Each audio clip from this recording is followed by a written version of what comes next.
नमस्कार मित्रों, मैं डी सर। स्वागत है आप सब लोगों का मेरे अपने चैनल डी सर एकेडमी में।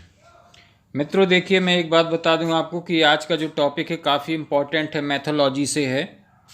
और मैथोलॉजी के क्वेश्चंस बहुत पूछे जाते हैं केबीसी में ख़ास तौर से, और किसी भी एग्ज़ाम में पूछ सकते हैं। तो आज मैंने जो क्वेश्चंस लिए हैं उनका स्टैंडर्ड बहुत बेहतरीन है। तो आप वीडियो को पूरा अंत तक देखें, और चैनल पर पहली बार हैं तो चैनल को सब्सक्राइब जरूर कर लें, साथ ही बेल आइकन दबा लें ताकि कोई भी इस तरीके के इम्पोर्टेंट वीडियो छूटने ना पाएँ। और मित्रों, आप वीडियो को पूरा देखें और लाइक करें और शेयर ज़रूर कर दिया करिए ताकि अपनों तक पहुंच सके ये ज़रूरतमंदों तक जिसको इसकी ज़रूरत है। तो चलिए शुरू करते हैं। आज का पहला क्वेश्चन है, रामायण में कुल कितने अध्याय होते हैं? Option A 5, option B 7, option C 9, option D 11। बताना है मित्रों कि रामायण में कुल कितने अध्याय होते हैं। तो इसका राइट आंसर आपको गैस करना है। इसका राइट आंसर हो जाएगा option B. Option B correct हो जाएगा। बी ऑप्शन एकदम करेक्ट है। और क्योंकि 7 अध्याय होते हैं रामायण में, तो ध्यान रखें ऑप्शन बी करेक्ट हो जाएगा। और बढ़ते हैं अगले क्वेश्चन की ओर। अगला क्वेश्चन है, रामायण जिस युग से संबंधित है उसका क्या नाम है?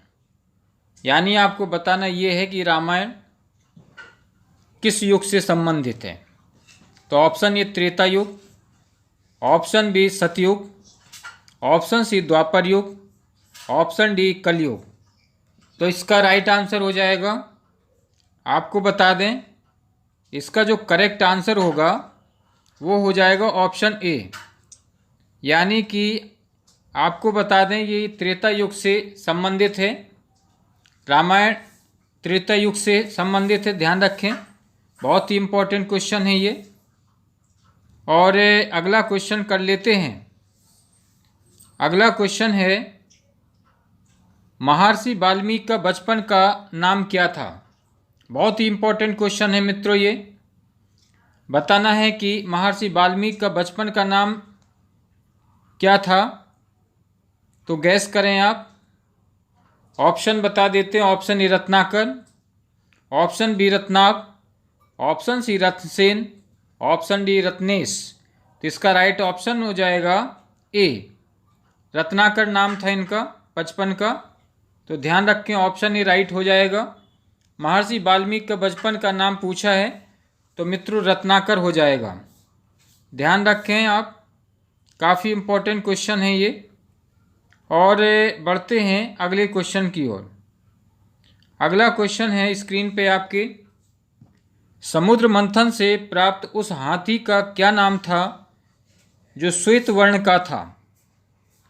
जब समुद्र मंथन हुआ था तो मंथन के समय एक हाथी भी निकला था समुद्र से जो सफ़ेद कलर का था। श्वेत का मतलब होता है सफ़ेद कलर का था। तो उस हाथी का नाम बताना है कि क्या नाम था। तो option A Kuvalayapeed, option B Ashwatthama, option C Shatrunjay, option D Airavat. तो आपको बताना है कि उस हाथी का क्या नाम था। तो मित्रों बता दें वो ऐरावत हाथी था। यानी कि ऑप्शन डी राइट हो जाएगा। डी ऑप्शन एकदम करेक्ट हो जाएगा। ऐरावत हाथी समुद्र मंथन से निकला था। तो ध्यान रखें इस चीज़ को, ऑप्शन डी राइट हो जाएगा। और आपको बता दें अगला क्वेश्चन है, काफ़ी इम्पोर्टेंट क्वेश्चन है ये। श्री राम को लक्ष्मण के प्राण बचाने के लिए संजीवनी बूटी का रहस्य किस वैद्य ने बताया?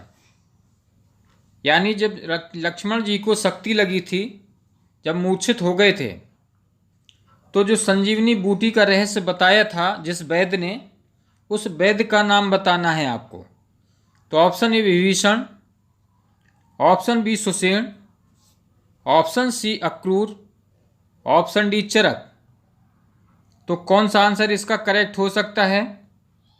आपको बता दें ऑप्शन बी करेक्ट हो जाएगा, यानी वो जो वैद्य था वो सुषेण था, तो ऑप्शन बी करेक्ट हो जाएगा। सुषेण नाम का वैद्य था। तो ध्यान रखें, ये काफ़ी इम्पोर्टेंट क्वेश्चन है। और बढ़ते हैं अगले क्वेश्चन की ओर। अगला क्वेश्चन है, काफ़ी इम्पोर्टेंट क्वेश्चन आ गया है। अहिल्या के पति का नाम क्या था?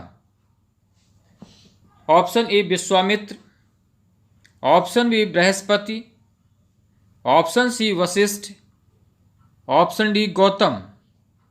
बताना है कि अहिल्या के पति का नाम क्या था। तो आपको बता दें ऑप्शन डी करेक्ट हो जाएगा, गौतम नाम था। ध्यान रखें, जो अहिल्या थी, अहिल्या के जो पति थे उनका नाम गौतम था। तो ध्यान रखें, ये बहुत ही सिलेक्टेड क्वेश्चन है, ज़रूर इनको रिवाइज करें आप। बढ़ते हैं अगले क्वेश्चन की ओर। राम भक्त हनुमान के पुत्र का क्या नाम है? हनुमान जी के पुत्र का नाम बताना है। Option A Ghatotkacha, option B Sugriva, option C Makardhwaj, option D Angad. तो हनुमान जी के पुत्र का नाम बताना है कि हनुमान जी के पुत्र का क्या नाम था। तो मित्रों ऑप्शन सी करेक्ट हो जाएगा, मकरध्वज।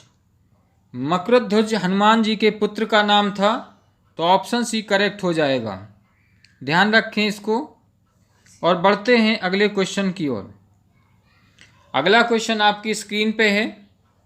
लक्ष्मण को नागपाश से मुक्त किसने किया था? बहुत ही इंपॉर्टेंट क्वेश्चन है। Option A Jatayu, option B Sampati, option C Garuda, option D Jamwant. बताना है कि लक्ष्मण को नागपाश से मुक्ति किसने दिलाई थी। तो इसका राइट आंसर हो जाएगा ऑप्शन सी, गरुड़ ने दिलाई थी। तो सी इज करेक्ट आंसर। और बढ़ते हैं अगले क्वेश्चन की ओर। अगला क्वेश्चन आ चुका है। राम को वनवास देने की प्रेरणा कैकेयी को किससे मिली थी? यानी कि जब भगवान को वनवास देने का विचार हुआ तो जो कैकेयी थी, कैकेयी को किससे मिली थी ये प्रेरणा कि भगवान राम को वनवास दिया जाए? तो option A Kaikasi, option B Mandodari, option C Manthara, option D Urmila. तो आपको बता दें इसका राइट आंसर हो जाएगा option C, C is correct answer. ध्यान रखें आप कि जो मंथरा थी, मंथरा से भगवान राम को वनवास देने की प्रेरणा कैकेयी को मंथरा से ही मिली थी। और मंथरा इनकी जो है दासी थी, जो मायके से इनके साथ आई थी सीता जी के साथ, इनके कैकेयी जी के साथ में। तो ध्यान रखें। बढ़ते हैं अगले क्वेश्चन की ओर। अगला क्वेश्चन आपके स्क्रीन पे आ चुका है। ये बहुत ही इम्पोर्टेंट क्वेश्चन है। आपको बता दें केबीसी में ये क्वेश्चन एक बार पूछा भी जा चुका है। हनुमान ने अशोक वाटिका में सीता जी को किस वृक्ष के नीचे बैठा देखा था? यानी कि जो अशोक वाटिका है उसमें बहुत सारे पेड़ थे। आपको बता दें तो पहचानना बड़ा मुश्किल था, लेकिन हनुमान जी ने देख लिया था, पहचान कर लिया था कि सीता जी किस पेड़ के नीचे बैठी हैं। तो आपको बताना है उस पेड़ का नाम। आपको ऑप्शन बताते हैं। ऑप्शन ए वट, ऑप्शन बी सिंसपा, ऑप्शन सी अशोक, ऑप्शन डी पीपल। तो हनुमान जी ने अशोक वाटिका में सीता जी को जिस वृक्ष के नीचे बैठा देखा था उस वृक्ष का नाम था सिंसपा। यानी कि आपको बता दें जो सिंसपा नाम का वृक्ष था उसी वृक्ष के नीचे सीता जी बैठी थीं। तो ध्यान रखें ऑप्शन बी करेक्ट हो जाएगा। सिंसपा नाम का वृक्ष था मित्रों। तो ध्यान रखें, काफ़ी इम्पोर्टेंट क्वेश्चन है ये, अपने आप में किसी भी एग्जाम में पूछ सकते हैं इसको। और बढ़ते हैं अगले क्वेश्चन की ओर। अगला क्वेश्चन आ चुका है, मेघनाद का दूसरा नाम क्या था। बताना है कि मेघनाद को किस अन्य दूसरे नाम से भी जाना जाता था, तो वो दूसरा नाम बताना है मेघनाद का। Option A Vichitravir, option B Dashanan, option C Kumbhakarna, option D Indrajit. तो आपको बताना कि मेघनाद का जो दूसरा नाम था वो क्या था। ये काफ़ी इम्पोर्टेंट क्वेश्चन है, तो आपको हम बता देते ऑप्शन डी करेक्ट हो जाएगा, इंद्रजीत। तो डी इज़ करेक्ट आंसर। ध्यान रखें आप, इंद्रजीत नाम था मेघनाद का दूसरा। तो ध्यान रखें, ये सब सिलेक्टेड क्वेश्चन हैं, ज़रूर इनको पढ़ें, रिवाइज करें। और बढ़ते हैं अगले क्वेश्चन की ओर। किसी भी एग्जाम में ये क्वेश्चन पूछे जा सकते हैं। अगला क्वेश्चन स्क्रीन पे है आपके। राम और लक्ष्मण को आश्रमों की रक्षा करने के लिए वन में कौन से ब्रह्म ऋषि ले गए थे। तो option A Vishwamitra, option B Angiras, option C Sandipan, option D Durvasa. बताना आपको ये है कि राम और लक्ष्मण को आश्रमों की रक्षा करने के लिए वन में कौन से ब्रह्म ऋषि ले गए थे। तो इसका जो करेक्ट आंसर हो जाएगा वो हो जाएगा विश्वामित्र।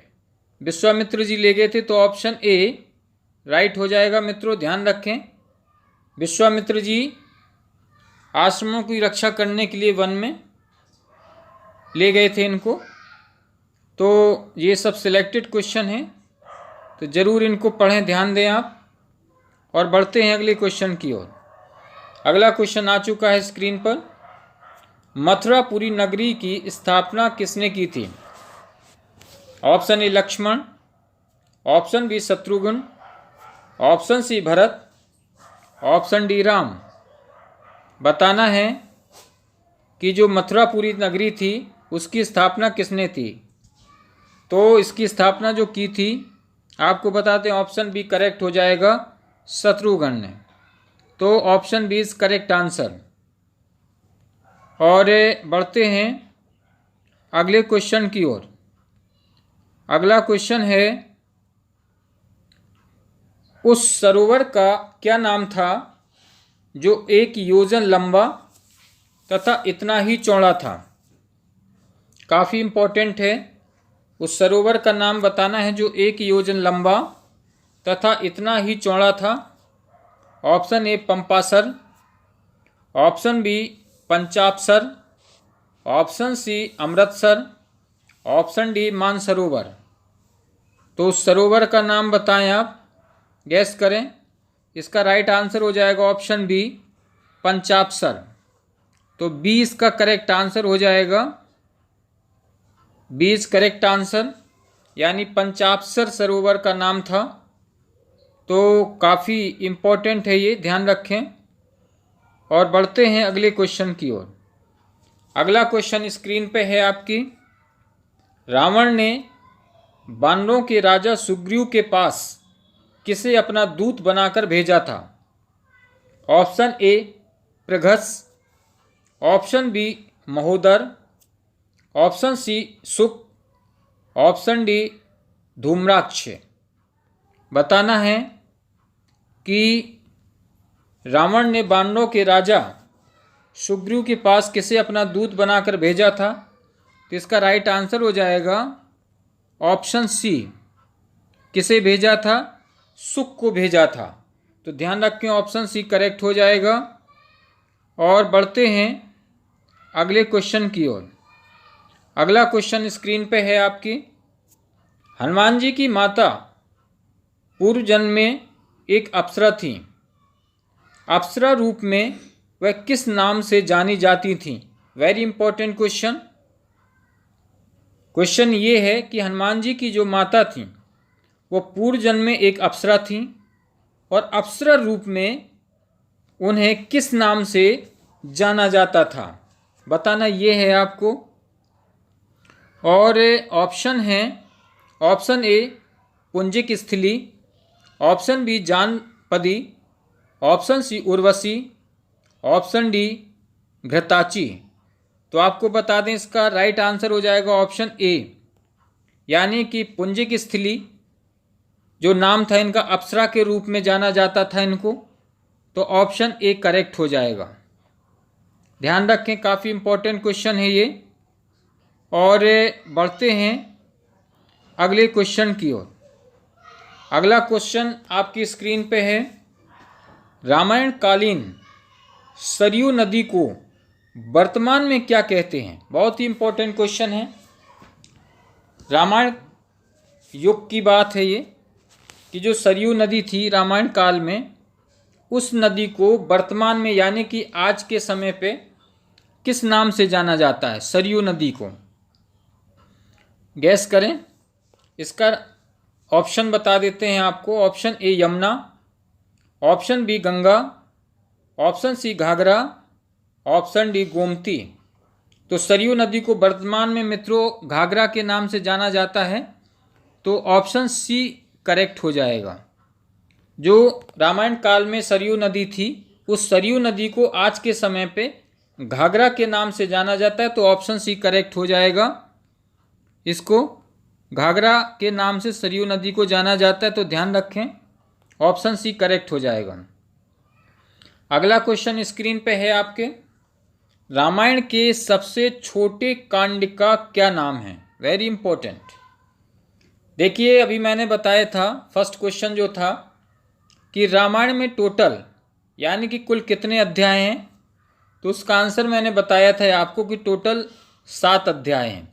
लेकिन उसी में से एक क्वेश्चन पुटअप कर दिया है कि रामायण के सबसे छोटे कांड का क्या नाम है, यानी जो छोटा अध्याय है उस अध्याय का नाम बताना है आपको। तो कौन सा है। Option A Sundarkand, option B Uttarkand, option C Aranyakand, option D Balyakand. तो देखिए, आपको मैं बता दूं, इसका करेक्ट आंसर हो जाएगा ऑप्शन सी अरण्यकांड। तो सी करेक्ट हो जाएगा, अरण्यकांड इसका राइट आंसर है। और बढ़ते हैं अगले क्वेश्चन की ओर। अगला क्वेश्चन आपकी स्क्रीन पे है, रावण के पुत्र मेघनाद ने हनुमान को अशोक वाटिका में किस अस्त्र से बंधक बनाया था। बहुत ही अच्छा क्वेश्चन है ये। क्वेश्चन ये है कि रावण के पुत्र मेघनाद ने हनुमान को अशोक वाटिका में किस अस्त्र से बंधक बनाया था। तो इसका राइट आंसर बताना है। Option A Indrapash, option B Brahmapash, option C Lauhpash, option D Charmpash. मित्रों, वेरी इंपॉर्टेंट क्वेश्चन। तो इसका राइट आंसर हो जाएगा ऑप्शन बी, यानी कि मेघनाद ने हनुमान जी को अशोक वाटिका में जिस अस्त्र से बंधक बनाया था उस अस्त्र का नाम था ब्रह्मपास। ब्रह्मपास के द्वारा मेघनाद ने हनुमान जी को बंधक बना लिया था अशोक वाटिका में। तो ध्यान रखें, उस अस्त्र का नाम था ब्रह्मपास। और बढ़ते हैं अगले क्वेश्चन की ओर। अगला क्वेश्चन आपकी स्क्रीन पे है, समुद्र मंथन जिस पर्वत को मथानी बनाकर किया गया था उसका क्या नाम था। बहुत ही सिलेक्टेड क्वेश्चन है मित्रों ये। बताना ये कि समुद्र मंथन करते समय जिस पर्वत को मथानी बनाकर घुमाया गया था समुद्र में, उस पर्वत का नाम क्या था। बहुत ही इंपॉर्टेंट है ये। तो सोचें जरा, उस पर्वत का नाम क्या है। Option A Himalaya, option B Mainak, option C Girnar, option D Mandranchal. तो आपको हम बता देते हैं कि ऑप्शन डी करेक्ट हो जाएगा, मंदरांचल। यानी कि ऑप्शन डी करेक्ट हो जाएगा। जिस पर्वत को मथानी बनाकर घुमाया गया था तो वो मंदरांचल पर्वत था मित्रों। तो ऑप्शन डी करेक्ट हो जाएगा। और बढ़ते हैं अगले क्वेश्चन की ओर। अगला क्वेश्चन स्क्रीन पे है आपके, शत्रु द्वारा चलाए हुए अस्त्र को निष्फल करने की विधि का क्या नाम है। बहुत ही सिलेक्टेड क्वेश्चन है ये। बताना ये कि शत्रु द्वारा चलाए हुए अस्त्र को निष्फल करने की विधि का क्या नाम है, कि शत्रु ने जो अस्त्र चलाया उसको कैसे विफल किया जाए, कैसे निष्फल किया जाए, तो उस विधि का नाम बताना है आपको। तो उस विधि का क्या नाम है? Option A Rajas, option B Nabhas, option C Yamas, option D Rabhas. तो इसका राइट आंसर हो जाएगा option D. D correct answer हो जाएगा। उस विधि का नाम है रभस। तो ध्यान रखें, ये सब बहुत ही इंपॉर्टेंट क्वेश्चन हैं। और बढ़ते हैं अगले क्वेश्चन की ओर। अगला क्वेश्चन स्क्रीन पे आ चुका है। रामायण के अनुसार उस समुद्र का क्या नाम था जिसका जल रक्तवर्णी था? रामायण काल की बात कही जा रही है। रामायण के अनुसार उस समुद्र का नाम बताना है कि जिसका जल यानी जो पानी था वो रक्तवर्णी था। रक्तवर्णी का मतलब लाल रंग का था। तो समुद्र का नाम बताना है। तो आपको हम ऑप्शन बता देते हैं। ऑप्शन ए प्रशांत महासागर, ऑप्शन बी लोहित सागर, ऑप्शन सी क्षीरोद सागर, ऑप्शन डी भवसागर। तो आपको बता दें उस समुद्र का नाम था लोहित सागर, यानी कि ऑप्शन बी करेक्ट हो जाएगा आपका। जिसका जल लाल रंग का था उस समुद्र का नाम था लोहित सागर। तो ध्यान रखें, ये बड़े इम्पोर्टेंट क्वेश्चन हैं। और बढ़ते हैं अगले क्वेश्चन की ओर। अगला क्वेश्चन है, जिस महर्षि ने श्री राम के दुखमय जीवन की भविष्यवाणी की थी वे कौन थे? जिस महर्षि ने श्री राम के दुख में जीवन की भविष्यवाणी कर दी थी वे कौन से ऋषि थे? तो option A Valmiki, option B Atri, option C Durvasa, option D Parshuram. मित्रों बताना है कि उस ऋषि का नाम क्या था जिन्होंने भगवान के जो कष्ट में समय था, दुख में समय था, उसकी भविष्यवाणी की थी। तो आपको बता देते हैं कि जो दुर्वासा ऋषि थे उनको सब कुछ मालूम था भगवान राम के विषय में। तो उन्होंने ये भविष्यवाणी कर दी थी कि आने वाले समय पे इनको बड़े दुख मिलेंगे। तो ऑप्शन सी करेक्ट हो जाएगा, दुर्वासा ऋषि। दुर्वासा ऋषि ने ही भगवान राम के दुख में जीवन का सारा वृत्तांत बताया था। तो आप ध्यान रखें, ये काफ़ी इम्पोर्टेंट हैं। और अब बढ़ते हैं अगले क्वेश्चन की ओर। अगला क्वेश्चन आपकी स्क्रीन पे है। वह बानर कौन था जो एक सरोवर के जल में अपनी परछाई देखकर उससे युद्ध करने के लिए कूदा और स्त्री बन गया था? वेरी गुड, बहुत ही इंपॉर्टेंट क्वेश्चन है। क्वेश्चन रिपीट करता हूँ। वह उस बानर का नाम बताना है। वह बानर कौन था, यानी उस बानर का क्या नाम था जो एक सरोवर के जल में अपनी परछाई देखकर उससे युद्ध करने के लिए कूदा और कूदने के बाद वो स्त्री बन गया था? तो उस बानर का नाम बताना है कि कौन सा बानर था जो स्त्री बन गया था। तो ऑप्शन ए है Susen, option B Yaksharaj, option C Dwivid, option D Gavay. तो उस बानर का नाम था मित्रों यक्षराज।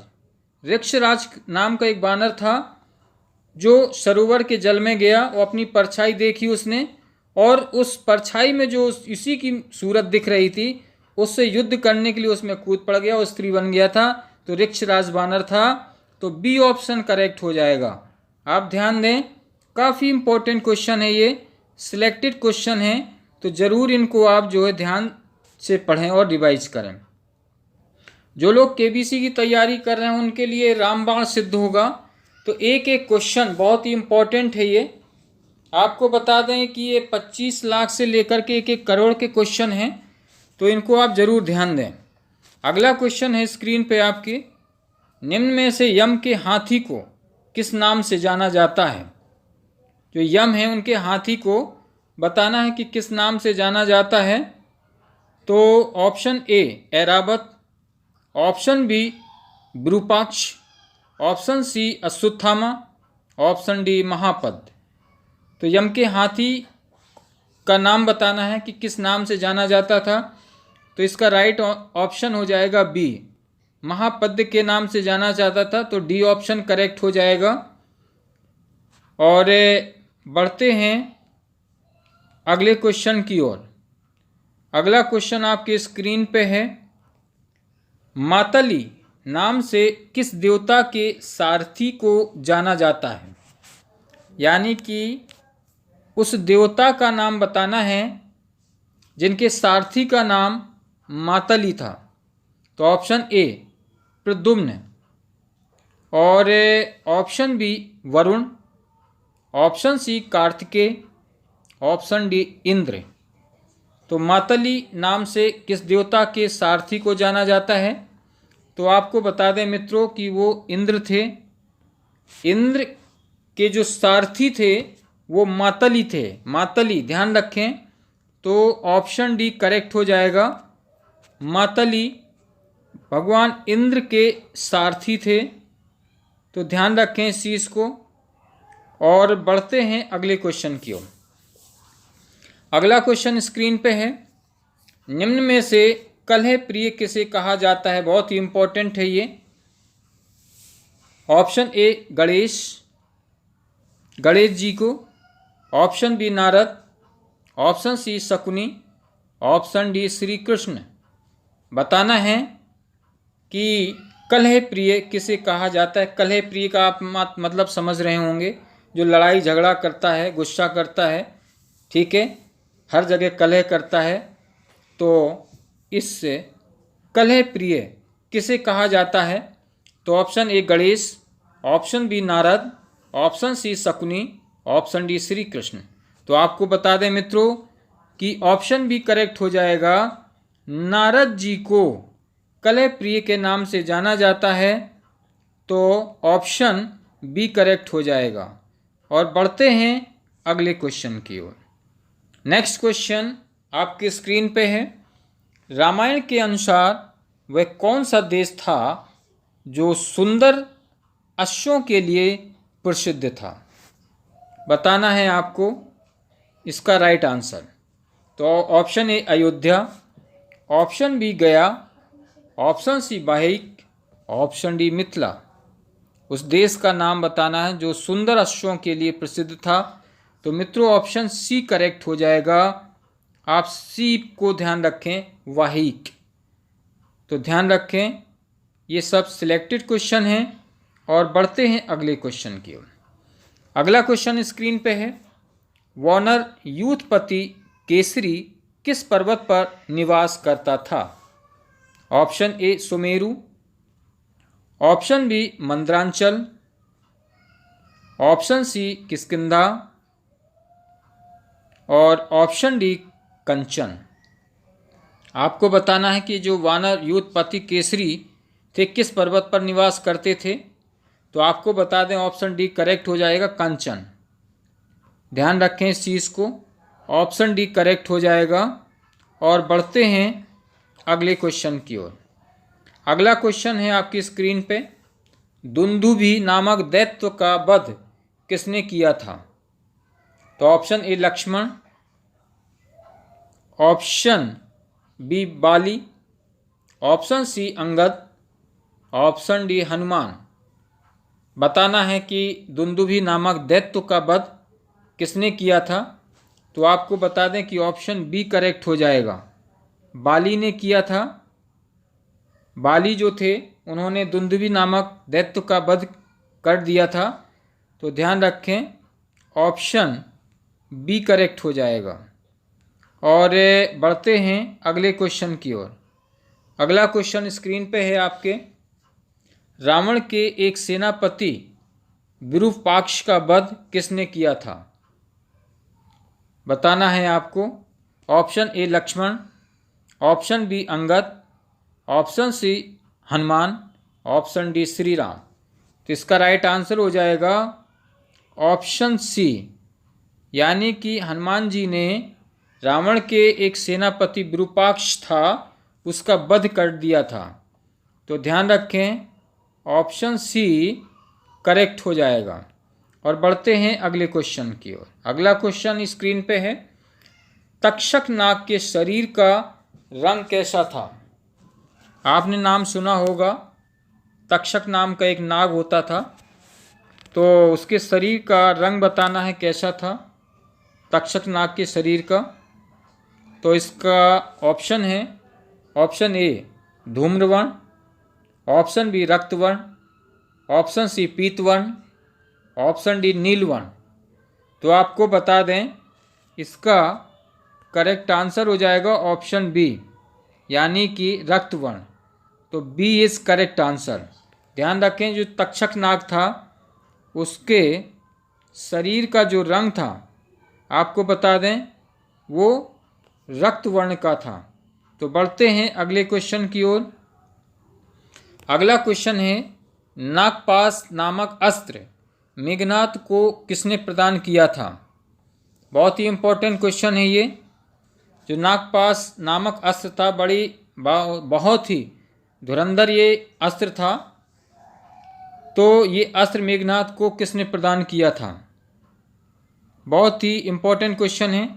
Option A Shiv, option B Indra, option C Brahma, option D Ravan. Nagpash नामक जो अस्त्र मेघनाद के पास था, वो किसने प्रदान किया था मेघनाद को बताना है। तो आपको बता दें, भगवान इंद्र ने दिया था। तो ऑप्शन बी करेक्ट हो जाएगा, भगवान इंद्र ने मेघनाद को दिया था ये नागपाश नामक अस्त्र। तो ध्यान रखें, ये बहुत ही इम्पोर्टेंट क्वेश्चन था। और बढ़ते हैं अगले क्वेश्चन की ओर। अगला क्वेश्चन है, जिस बाण का अग्रभाग फरसे के समान हो उसे क्या कहते हैं? बहुत ही अच्छा क्वेश्चन है। यानी कि उस बाण का अग्रभाग, यानी किसी भी बाण का अग्रभाग फरसे के नुमा हो, फरसे के समान हो, तो उसे किस नाम से जाना जाता है? गैस करें आप। ऑप्शन बताते हैं। ऑप्शन ए शूल, ऑप्शन बी सिंहदंश, ऑप्शन सी भल, ऑप्शन डी छुर। तो आपको बता दें, उसको भल्ल के नाम से जाना जाता है, जिसका अग्रभाग फरसे के समान होता है। भल्ल के नाम से। तो ध्यान रखें, ऑप्शन सी राइट हो जाएगा। ऑप्शन सी एकदम करेक्ट आंसर है। और बढ़ते हैं अगले क्वेश्चन की ओर।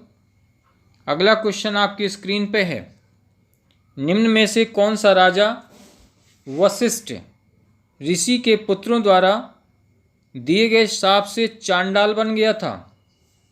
कौन सा राजा? उस राजा का नाम बताना है कि जिसके वशिष्ठ ऋषि के पुत्रों द्वारा दिए गए शाप से चांडाल बन गया था। तो काफ़ी इम्पोर्टेंट क्वेश्चन है ये। Option A Shambuk, option B Gay, option C Kushdhwaj, option D Trishanku. तो इसका राइट आंसर हो जाएगा ऑप्शन डी त्रिशंकु। तो ध्यान रखें आप, ऑप्शन डी करेक्ट हो जाएगा।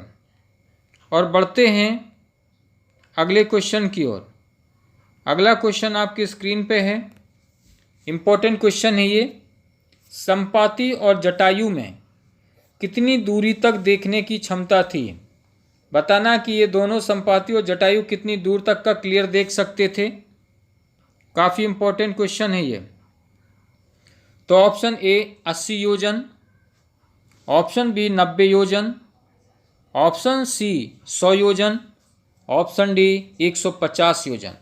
तो मित्रों आपको बता दें, संपाति और जटायु 100 योजन की दूरी तक का क्लियर देख सकते थे। तो इसका करेक्ट आंसर ऑप्शन सी हो जाएगा। ठीक है, 100 योजन। और इम्पोर्टेंट क्वेश्चन है ये काफ़ी। और बढ़ते हैं अगले क्वेश्चन की ओर। अगला क्वेश्चन स्क्रीन पे है आपके, हनुमान को इच्छा मृत्यु का वरदान किसने दिया था? Very important. बताना कि जो हनुमान जी हैं उनको इच्छा मृत्यु का वरदान किस देव ने दिया था, किस देवता ने दिया था? तो अपने आप में ये काफ़ी इम्पोर्टेंट क्वेश्चन बन जाता है। Option A Devraj Indra, option B Agnidev, option C Brahma ji, option D Vayudev. तो हनुमान जी को इच्छामृत्यु का जो वरदान दिया था वो देवराज इंद्र ने दिया था, तो ऑप्शन ए करेक्ट हो जाएगा। देवराज इंद्र ने हनुमान जी को इच्छा मृत्यु का वरदान दिया था। और बढ़ते हैं अगले क्वेश्चन की ओर। अगला क्वेश्चन आपकी स्क्रीन पे है।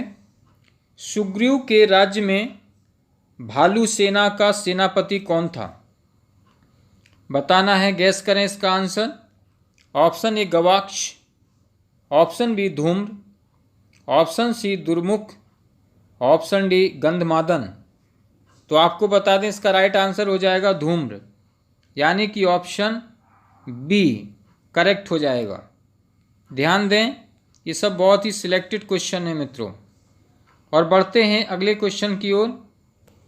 वानर राज बाली किसका पुत्र था? इंपॉर्टेंट क्वेश्चन है ये भी।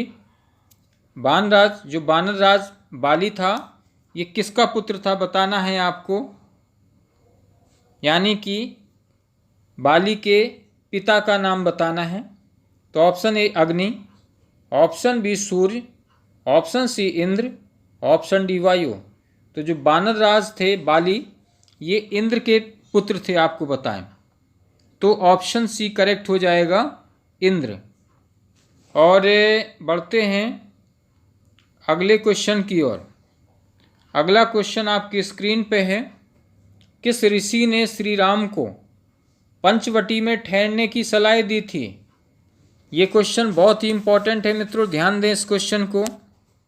बताना है कि किस ऋषि ने श्री राम को पंचवटी में ठहरने की सलाह दी थी? Option A Vishwamitra, option B Agast, option C Shaunak, option D Sutikshan. तो इसका राइट आंसर हो जाएगा ऑप्शन बी, यानी जो अगस्त ऋषि थे, इन्होंने इनको सलाह दी थी कि आप पंचवटी में ठहरें। तो अगस्त ऋषि थे, तो ऑप्शन बी करेक्ट हो जाएगा। और बढ़ते हैं अगले क्वेश्चन की ओर। अगला क्वेश्चन स्क्रीन पे है आपकी। किस नदी के तट पर श्री राम ने जटायु का अंतिम संस्कार किया था? बहुत इंपॉर्टेंट क्वेश्चन है ये। बताना है कि किस नदी के तट पर श्री राम ने जटायु का अंतिम संस्कार किया था। तो इसका राइट आंसर ऑप्शन बता देते हैं आपको। Option A Krishna, option B Godavari, option C Kaveri, option D Narmada. तो इसका राइट आंसर हो जाएगा ऑप्शन बी, यानी कि गोदावरी, जो गोदावरी नदी थी, उसी नदी के तट पर भगवान श्री राम ने जटायु का अंतिम संस्कार कर दिया था। तो ध्यान रखें, ऑप्शन बी करेक्ट हो जाएगा, गोदावरी। और बढ़ते हैं अगले क्वेश्चन की ओर। अगला क्वेश्चन है, बाली के पिता ने उसे कौन से दिव्य भूषण भेंट किए थे? बहुत ही इंपॉर्टेंट क्वेश्चन है मित्रों। बताना है कि बाली के जो पिता थे, उन्होंने उसे कौन से दिव्य भूषण भेंट किए थे। तो ऑप्शन बता देते हैं आपको। ऑप्शन ए कुंडल, ऑप्शन बी सुनहरा भुजबंद, ऑप्शन सी सुनहरे मोती, ऑप्शन डी सोने का हार। तो इसका राइट आंसर हो जाएगा, यानी कि जो बाली के पिता थे, उन्होंने सोने का हार गिफ्ट किया था। तो ऑप्शन डी राइट हो जाएगा। ठीक है, ओके। बढ़ते हैं अगले क्वेश्चन की ओर। अगला क्वेश्चन आपकी स्क्रीन पे ये रहा। किस नक्षत्र में श्री राम ने सेना के साथ लंका पर आक्रमण किया था? बहुत ही गूढ़तम क्वेश्चन है ये। बताना आपको यह है कि वो कौन सा नक्षत्र था जब श्री राम ने अपनी सेना के साथ लंका पर आक्रमण बोल दिया था। तो ऑप्शन आपको बता देते हैं। Option A Uttara Ashadha, option B Uttara Phalguni, option C Purvi Ashadha, option D पूर्वी फाल्गुनी। तो आपको बताता है कि वो जो नक्षत्र था वो उत्तरा फाल्गुनी था। तो ऑप्शन बी करेक्ट हो जाएगा। ऑप्शन बी करेक्ट आंसर हो जाएगा। और बढ़ते हैं अगले क्वेश्चन की ओर। अगला क्वेश्चन स्क्रीन पे है, इम्पोर्टेंट क्वेश्चन है ये। पंचवटी किस नदी के तट पर स्थित थी? पंचवटी किस नदी के तट पर थी? Option A Narmada, option B Tapti, option C Kaveri, option D Godavari. तो पंचवटी किस नदी के तट पर थी? तो इसका आंसर बताना है आपको। बता दें, गोदावरी नदी के तट पर। तो ऑप्शन डी करेक्ट हो जाएगा, गोदावरी। ठीक है, और बढ़ते हैं अगले क्वेश्चन की ओर।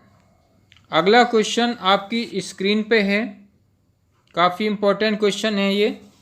रावण द्वारा सीता के हरण से पूर्व लक्ष्मण ने किस राक्षसी के नाक और कान काट लिए थे? तो इसका आंसर तो जानते होंगे आप लोग। Option A Ayomukhi, option B Trijata, option C Shurpanakha, option D Simhika. तो आपको बता दें शूर्पणखा थी, और शूर्पणखा के नाक और कान भगवान लक्ष्मण ने काट लिए थे सीता हरण के पहले ही। तो ऑप्शन सी करेक्ट हो जाएगा।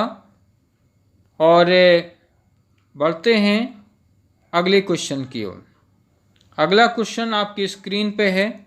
श्री राम को ये सलाह किसने दी थी कि लंका से सीता को छुड़ाने के लिए सुग्रीव से मित्रता की जाए? काफ़ी इम्पोर्टेंट है मित्रों। क्वेश्चन ये है कि श्री राम को ये सलाह किसने दी थी कि लंका से सीता को छुड़ाने के लिए सुग्रीव से मित्रता की जाए? तो गैस करना है आपको।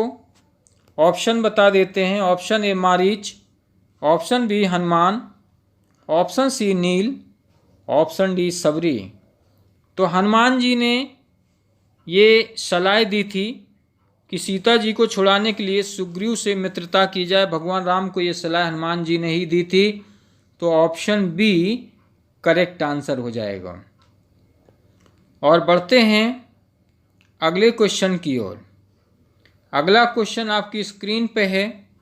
निम्न में से किसने रावण को सीता का हरण न करने की सलाह किसने दी थी? बताना है कि सीता जी का हरण ना करने की सलाह रावण को किसने दी थी? काफ़ी इम्पोर्टेंट क्वेश्चन है ये। Option A Dushan, option B Marich, option C Akampan, option D Shurpanakha. तो मारीच ने ये सलाह दी थी मित्रों कि सीता जी का हरण ना करें आप। तो ऑप्शन बी करेक्ट हो जाएगा। बी आंसर इसका राइट है, ध्यान दें आप। और अगला क्वेश्चन कर लेते हैं। अगला क्वेश्चन स्क्रीन पे है। निम्न में से कौन से ऋषि श्री राम के समक्ष ब्रह्मलोक सिधारे थे? उस ऋषि का नाम बताना है आपको कि जो श्री राम के समक्ष ब्रह्मलोक सिधारे थे। तो option A Sutikshna, option B Sarbhang, option C Bharadwaj, option D Agast. तो उस ऋषि का नाम था सरभंग। तो ध्यान दें, ऑप्शन बी करेक्ट हो जाएगा। बी राइट आंसर है। और बढ़ते हैं अगले क्वेश्चन की ओर। अगला क्वेश्चन आ चुका है, काफ़ी इम्पोर्टेंट है। भगवान श्री राम किसका अंशावतार थे? बताना है कि भगवान राम किसका अवतार थे। तो ये तो आप सभी लोग जानते होंगे। Option A Devraj Indra, option B Vishnu, option C Brahma, option D Surya. आपको बता दें कि भगवान राम विष्णु का अवतार थे और आधा विष्णु का अंश था भगवान श्री राम में। तो ध्यान रखें, इम्पोर्टेंट क्वेश्चन है। ऑप्शन बी करेक्ट हो जाएगा। भगवान राम विष्णु का आधा अवतार थे, आधा अंश था विष्णु का भगवान राम में। तो ध्यान रखें, ये अपने आप में काफ़ी इम्पोर्टेंट क्वेश्चन है। और बढ़ते हैं अगले क्वेश्चन की ओर। ये बहुत ही इम्पोर्टेंट क्वेश्चन है और हमारे वीडियो का अंतिम क्वेश्चन है ये वीडियो का। लंका नगरी किस पर्वत पर स्थित थी? यानी कि उस पर्वत का नाम बताना है कि जिस पर्वत पर लंका नगरी बसी हुई थी? तो मित्रों आपको बता दें इसके option A Kailash, option B Sumeru, option C Gandhamadan, option D Trikut. मित्रों जो त्रिकूट पर्वत था, त्रिकूट पर्वत पर लंका नगरी स्थित थी, तो ऑप्शन डी करेक्ट हो जाएगा। काफ़ी इम्पोर्टेंट क्वेश्चन है मित्रों, इसमें मैंने 50 क्वेश्चंस कवर कराए हैं, तो इसको पूरा देखें अंत तक और बने रहें चैनल पर। चैनल पर पहली बार हैं तो सब्सक्राइब कर लें और साथ ही बेल आइकन दबा दें। और मित्रों लाइक करना ना भूलें। ऐसे इम्पोर्टेंट क्वेश्चन आप तो पढ़िए ही पढ़िए और ज़्यादा से ज़्यादा शेयर करें ताकि समाज में पढ़ने वाले लोगों तक ये ज़रूर पहुँचे। तो इसी उम्मीद के साथ में इसको ख़त्म करते हैं आज का जो ये टॉपिक है, और जल्दी मिलते हैं अगले टॉपिक पर अगले प्रश्नों के साथ में। तब तक बने रहें चैनल पर, एंजॉय करते रहें पढ़ाई का।